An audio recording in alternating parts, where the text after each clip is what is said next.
नमस्कार. आपण आज भारताचा पुढचा गव्हर्नर जनरल बघणार आहोत. त्याचं नाव आहे लॉर्ड एलनबरो. ठीक आहे, इथे हे जे लिहिलंय त्याच्यावर नका जाऊ. लॉर्ड एलनबरो असं त्याचं नाव आहे. ठीक आहे, तर आपण भारताच्या गव्हर्नर जनरलमध्ये काय पाहिलं? लॉर्ड विल्यम बेंटिंक पाहिला, सर चार्ल्स मेटकाफ पाहिला, ऑकलंड पाहिला आणि आता आपण बघणार आहोत लॉर्ड एलनबरो. ठीक आहे, याच्या आधी पण आपण बऱ्याच गोष्टी पाहिलेल्या आहेत. जसं बंगालच्या गव्हर्नरमध्ये आपण बघितलं रॉबर्ट क्लाइव्ह, त्याच्यानंतर वेन्सिटार्ट, नंतर वॉरन हेस्टिंग पाहिलं आपण. ठीक आहे, मग बंगालच्या गव्हर्नर जनरलमध्ये Warren Hasting, Lord Cornwallis, Lord Richard Wellesley, नंतर फ्रान्सिस हेस्टिंग्स, नंतर जॉन ॲडम्स, लॉर्ड ॲमहर्स्ट. ठीक आहे, आणि लॉर्ड विल्यम बेंटिंक. हे सगळं आपण पाहिलेलं आहे. फक्त तुम्हाला रिकॉल व्हावं म्हणून मी प्रत्येक व्हिडिओमध्ये हे रिपीट करत असते. ठीक आहे, आता आपण काय बघत आहोत? भारताचे गव्हर्नर जनरल. त्याच्यात आपण बघत आहोत लॉर्ड विल्यम बेंटिंक झाला, सर चार्ल्स मेटकाफ झाला आणि आता लॉर्ड ऑकलंड पण झाला. आज बघणार आहोत लॉर्ड एलनबरो. ठीक आहे, तर बघा, आता जे आपण मागचे काही व्हिडिओ बघितले होते, म्हणजे काय ॲडम्स पाहिला होता, किंवा मागचा जो आपण पाहिला ब्रिटिश अधिकारी लॉर्ड ऑकलंड, त्यांचे संदर्भ इथे येणार आहेत. तर बघूया, जिथे जे संदर्भ येतील ते मी तुम्हाला वेळोवेळी देत जाते. तर सुरुवात करूया आजच्या व्हिडिओला. बघा, लॉर्ड एलनबरो 1842 ते 1844 असा त्याचा कार्यकाल आहे. पार्श्वभूमी बघा काय आहे.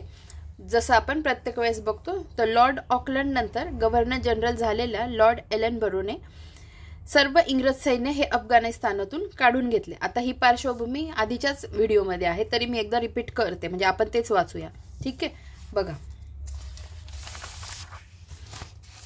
हा पॅरेग्राफ आपण वाचू जो लॉर्ड ऑकलंडच्या वेळेस आपण बघितलेला, म्हणजे ही पुढची गोष्ट तुम्हाला समजेल.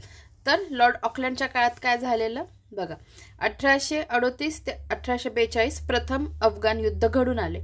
रशियन प्रभावाला रोख घालण्यासाठी लॉर्ड ऑकलंड याने अफगाणिस्तानचे अमीर दोस्त मोहम्मद यांच्याकडे मैत्रीचा प्रस्ताव मांडला होता. सदरील प्रस्ताव दोस्त मोहम्मद यांनी फेटाळल्यावर ऑकलंडने अफगाणिस्तानावर आक्रमण केले.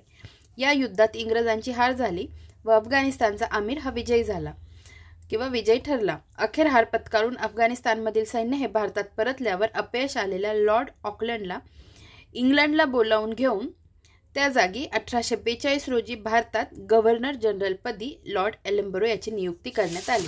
ठीक आहे, तर त्याचाच संदर्भ इथे पुढे आलेला आहे म्हणून मी ते रिपीट घेतलं. लॉर्ड ऑकलंड नंतर गव्हर्नर जनरल झालेल्या लॉर्ड एलनबरोने सर्व इंग्रज सैन्य हे अफगाणिस्तानातून काढून घेतले. लॉर्ड एलनबरो हा एक ब्रिटिश राजकारणी होता. गव्हर्नर जनरलपदी नियुक्त होण्यापूर्वी हा 4 वेळेस बोर्ड ऑफ कंट्रोलचा अध्यक्ष म्हणून देखील राहिलेला होता. ठीक आहे, आता पुढे याच्या कारकिर्दीत 1-2 मिनिट फक्त.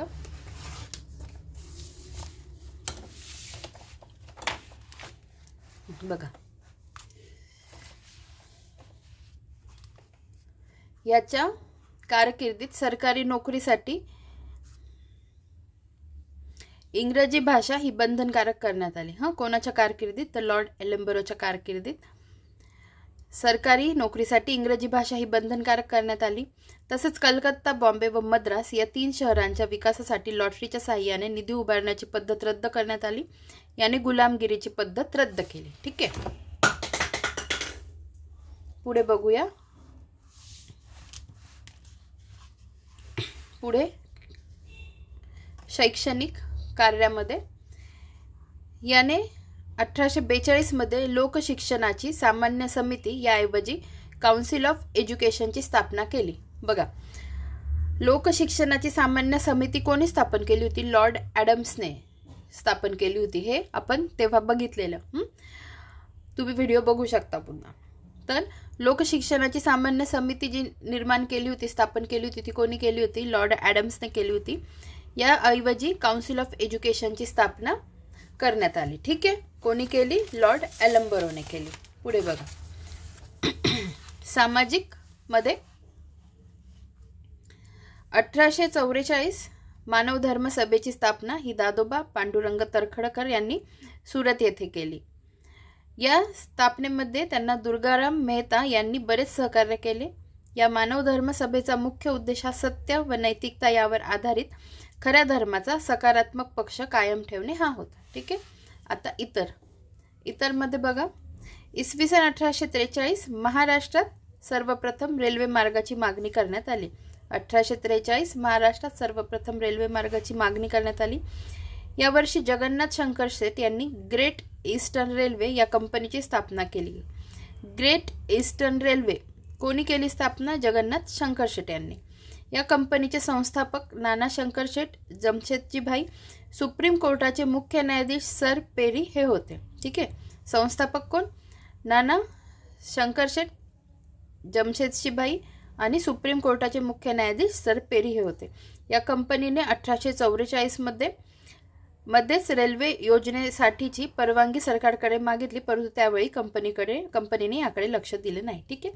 18 जानेवारी 1842 नाशिक जिल्ह्यातील निफाड या गावी महादेव गोविंद रानडे यांचा जन्म झाला. आता हे काय केलेलं आहे की त्या काळात कोणकोणत्या घटना घडलेल्या आहेत, जेव्हा हा गव्हर्नर जनरल असतो भारताचा, याच्याने काय होतंय की त्या कालावधीत बघा, फार महत्त्वाच्या गोष्टी आहेत. त्या कालावधीत आपल्याला ते म्हणजे तो कालावधी चालू असताना बाकीच्या ठिकाणी काय काय घटना घडल्या किंवा कोणत्या व्यक्तींचे जन्म झाले हे आपल्याला कोरिलेट करायला सोपं होतं आणि उत्तर टॅकल करायला पण सोपं होतं.